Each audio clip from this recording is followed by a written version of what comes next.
Croeso. Fe enw I yw Elian Rhaid o'r rhaglen gymorth Mathemateg bellach yng Nghymru. Mae mathemateg i bawb. Ar y sgrin gall enghreifftiau o amryw o bobl cael ei gweld. Mae i gyd yn mathemategwyr, ac yn y cyfres yma o fideos hoffwn i'w chwilio peth o'r dylanwad a'r gwaith gan pobl fel hyn. Byddai fi'n ffocysu ar enghreifftiau o gelf wedi'i cysylltu i mathemateg, yn benodol celf yn defnyddio y priodwedd o ffractalau. I ddangos hyn, edrychwn ar peth gwaith gan Fazila Patel, a gynnar hynny gan Werner Olivier, Flora Olivier a Arnold Gwaze. Mae yna llawer o destunau pwysig ac yr cael yn cynnwys yn ysgrifennu o mathemateg, ond hynny, mae mathemateg yn bwnc amrywiol yn ei hun, yn y ffordd mae'n peri cynrychioliadau gweledol a darluniadol o'i hun. Pwy gobeithiaf bydd yn dod trwy yn y fideo yma. Yn gyntaf, edrychwn ar peth gwaith gan Fazila Patel.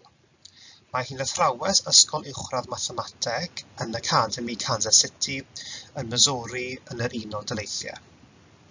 Mae hi'n dwlu dawnsio a ffractalau. Gall yn cynrychioli yn natur ddigymell o'i bywyd, dibynna pob cam ar yr un isaf, a daw yn natur ailadroddus yma i fod yn symudiad rhythmig llawn siapau, lliwiau, llif a ffurf. Mae ffractalau yn gwrthrychau sydd â priodwedd o yn tybio bod gennym siap, yna wrth chwyddo i fewn ar darn penodol o'r siap yna, gallwch gweld eto y siap greiddiol. Mae chwyddo i fewn eto ac eto yn ennill yn ôl y siap yna tro ar ôl tro. Dyma beth cyfeirio Fazila ato gan dibynna pob cam ar un isaf ac ei natur ailadroddus.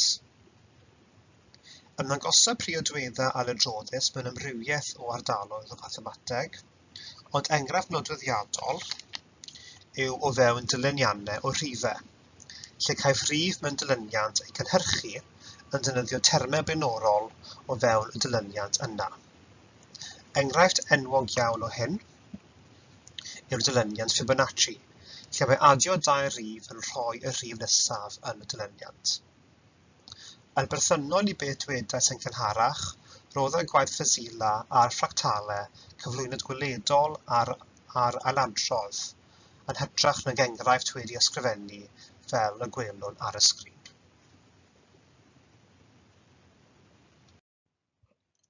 Enw'r darn yma o waith gan Fazila yw The Wall of a Young Maiden, neu y wal o forwyn ifanc i roi tro ar gyfeithiad. Cafodd ei ddylunio yn defnyddio ffractal, yn benodol yn defnyddio hypothesis, meddalwedd cynhyrchu ffractal, a mae i achosi effaith ysgafn esmwyth a thawel. Cynrychiola'r ddelwedd wal sy'n perthyn i fenyw forwyn ifanc yr arlunydd ei hun. Annybyddwn y priodwedd nodweddiadol o ffractal yn y gwaith yma gan edrych ar y patrwm petal yma yn y canol, a sylwi gall yr un petalau cael ei gweld naill ai ochr iddo, yn cael ei cynnwys o fewn pêl. Mae chwyddo i fewn ar bob un o'r peli yma yn rhoi dau gopi pellach o'r ddelwedd greiddiol. Parha y priodwedd yma wrth i chi chwyddo i fewn ar bob un o'r peli. Gan hynny, mae'r priodwedd ailadroddus yn eglur. Be sydd hefyd yn neis am y darn yma o waith yw ei fod yn enghraifft cael o gymysuredd a chymysuredd cylchtro. Gallu'n gweld ei fod yn gymesurol o amgylch ar y chelyn X, sylwch ei fod yn creu delwedd drych o hyd ar draws y linell, ar y chelyn Y, eto delwedd drych, y linell Y yn hafel i X, yn ogystal a'r llinell Y yn hafel i minus X. Dangosa cylchdroi o gwaith cymesuredd cylchdro i ni. Yn benodol o fewn ei ffin petrialog fel gwelwn ar y sgrin, mae'n ganddo cymesuredd cylchdro 2. Beth golyga hyn yw gall yn cylchdroi y delwedd dwywaith cyn iddi dychwelyd yn ôl i ei ffurf greiddiol, lle ar bob cylchdroad ymddangosa'r ddelwedd fel yr oedd cyn cylchdroi. Mae hyn siŵr o fod yn rwyddach i ddangos na'i ddweud. Gyda'r ddelwedd yma, Dyma cylchtroad gan 180 gradd. Sylwch bod y delwedd na rhywun wedi weired, mae dal i ymddangos fel yr oedd cyn cylchtroi. Ac yna mae cylchtroi ail tro gan 180 gradd yn gwneud y chwilod yn ôl i'w ffurf greiddiol, lle wrth gwrs ymddangosa fel ei hun greiddiol. Felly dyna enghraifft o gymysuredd cylchtro 2. Ni threiliwn mor hir ar y darn o gelf yma, ond dyma enghraifft neis arall o ffasila. Un o'r darn yma yw lazy autumn neu hydref diog i roi tro arall ar gyfieithu, ac eto mae'n cael ffractal wedi dylunio yn defnyddio hypothesis, lle yma mae pob deilen yn golyniad dal llai. Yn herfau mathemateg, mae pob siap a chynllun deilen yn ffractal sy'n mynd yn llai pob tro. Yn debyg i'r sleid diwethaf, dangosaf hyn yma, felly yn ffocysu ar ddeilen mwy bach penodol yn y gwaith, roedd a chwyddo i fewn yr un deilen eto.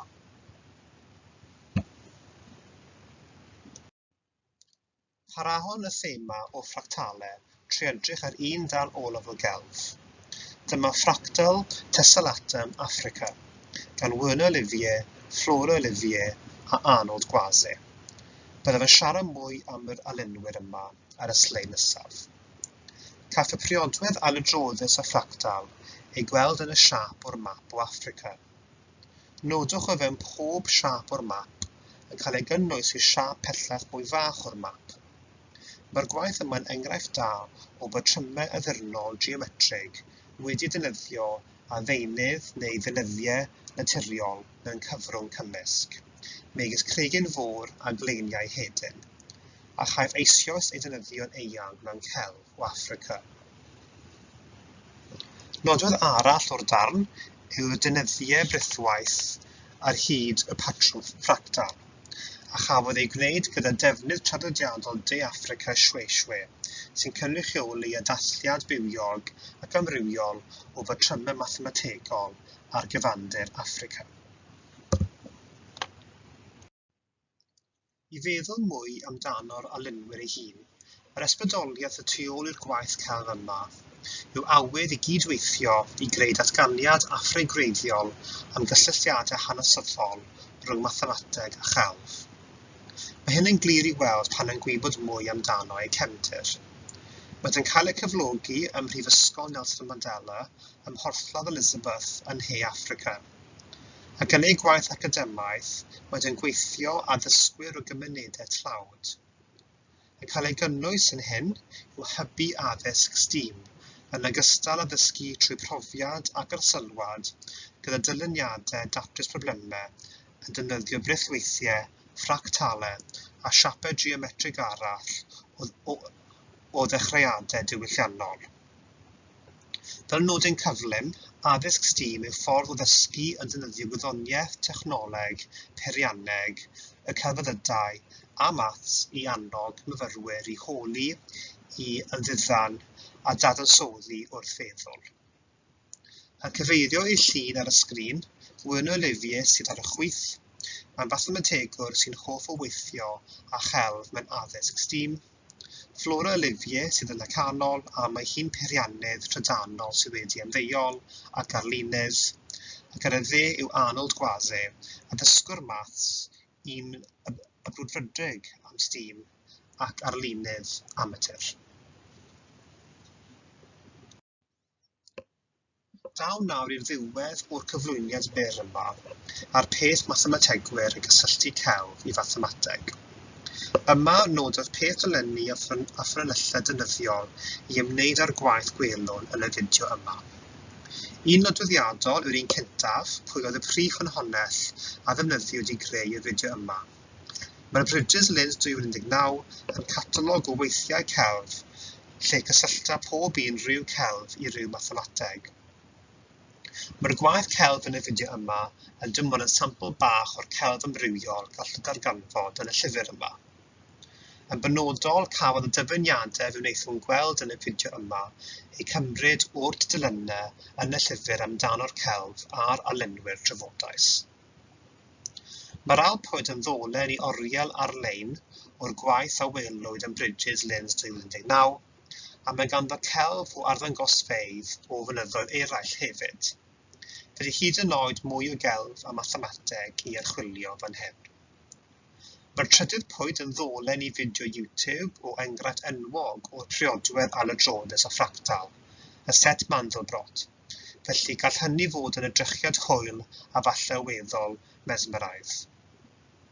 Ac yn olaf yw dolen i ein gwefan yn y raglen gymorth Mathemateg bellach Cymru, felly furthermaths.weld yw fyny Saesneg a mathsbellach.cymru yw ochr Cymraeg ein gwefan. Yn benodol mae i'r tudalennau ar ein gwefan ar gyfer byd mathemategol, a oedd yn cyfres o 10 ymchwiliad a luniwyd a rannu yn y haf o 2020. Yn nodweddiadol maent yn cynnwys fideo yn ogystal â thaflenni gwestiynau i fyrwyr ei archwilio, a thaflenni i athrawon os oes eisiau i helpu gyda'r atebion. Trafoda'r cyfres yma golwg eang o mathemateg mewn cyd-destynau amrywiol, felly argymell fi fydd i gael edrych ar rhain i weld mwy o fathemateg diddorol. Wedi rannu o holl dolenni a ffynonellau yma, byddaf yn gorffen y fideo fan hyn. Diolch am wylio a gobeithio eich bod wedi mwynhau.